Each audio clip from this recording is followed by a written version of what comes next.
What's going on, everyone? Charlie here. We have a rule filing to talk about out of the OCC, Options Clearing Corporation. This is OCC 2021-013, and it relates to their operational loss fee. Let's go ahead and take a look at what this is all about.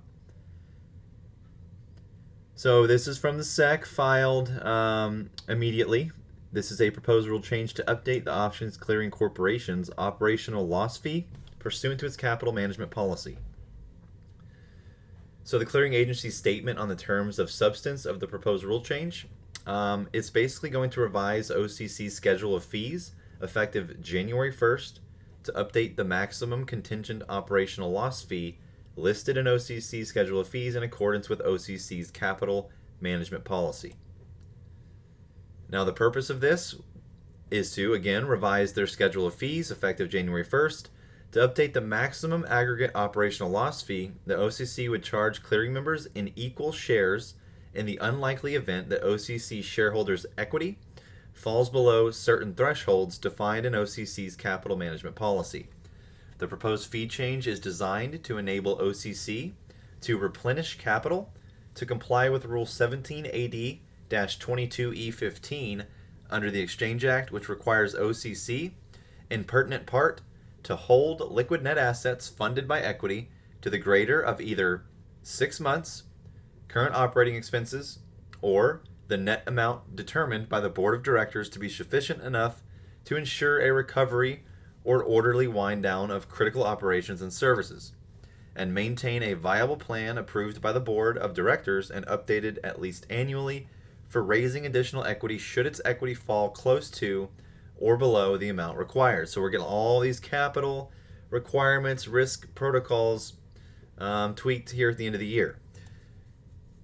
Now, based on the board approved target capital requirement for 2022, $268 million is the target. A trigger event would occur if OCC's equity, less the minimum corporate contribution, falls below $241.2 million at any time or below $268 million for a period of 90 consecutive calendar days. OCC calculates the maximum aggregate operational loss fee based on the amount determined by the board to be sufficient for a recovery or orderly wind down of the critical operations and services, or RWD amount, which is determined based on the assumptions in OCC's recovery and orderly wind down plan that we saw earlier this year.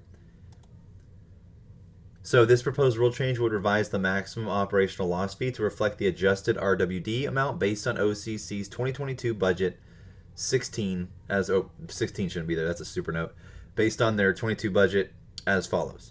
So the current fee schedule, $143.66 million, less the aggregate amount of operational loss fee previously charged and not refunded as the date calculated divided by the number of clearing members at the time charge.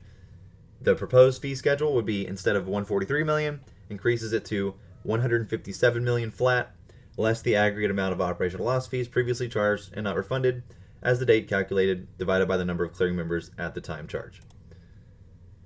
So, in essence, OCC believes that this proposed rule and this proposed fee change is reasonable because it is designed to replenish OCC's equity in the form of liquid net assets in the event that OCC's equity, less the minimum corporate contribution, reserved as the primary portion of OCC's minimum persistent skin in the game, another filing we saw at the beginning of this year, falls close to or below its target capital requirement so that OCC can continue to meet its obligations as a systematically important financial market utility, otherwise known as an SIFMU or SIFMU, to clearing members and the general public should an operational loss materialize, including through a recovery or orderly wind down of critical operations and services.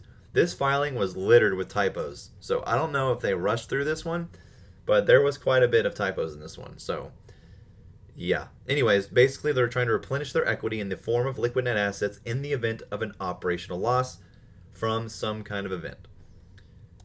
Now, those of you that keep saying rules are impatient, or rules don't work, they wouldn't be written if they didn't or weren't designed to operate. Now, again, this filing here ties into previous OCC filings that we saw. Now, keep in mind, the same thing is going to occur with the NSCC. What are we waiting on? The SFT. What did we just come out? 016. What is SFT tying together with? A lot of shit. So just be patient. Just be patient.